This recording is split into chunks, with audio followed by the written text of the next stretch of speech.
క్రోధినామ సంవత్సర శుభాకాంక్షలు. మిథున రాశి ఫలితాల్ని తెలుసుకుందాం.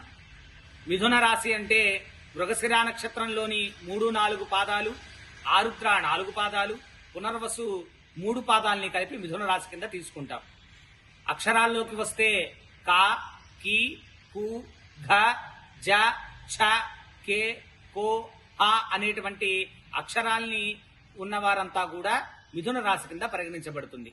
ఈ మిథున రాశి వారికి ఆదాయం 5, వ్యయం 5, రాజపూజ్యం 3, అవమానం 6.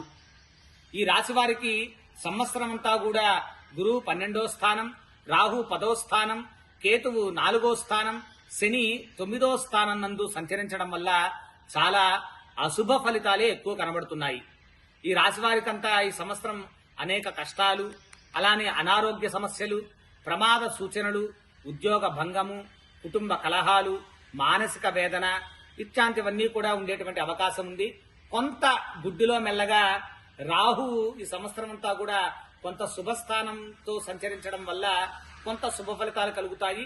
దానిలో కుటుంబ సౌఖ్యము, శుభకార్యాలు నెరవేరుట, తీర్థయాత్ర దర్శనము, బంధుమిత్రులతో మంచి ఆహ్లాదకరమైనటువంటి వాతావరణంలో గడపడం, అలానే కోర్టు పనులు అనుకూలించడం, రాజకీయ నాయకులు ముఖ్యమైనటువంటి పదవుల్ని పొందడం, ఇట్లాంటి శుభ ఫలితాలు కూడా ఈ మిథున రాశి వారికి చెప్పబడుతోంది.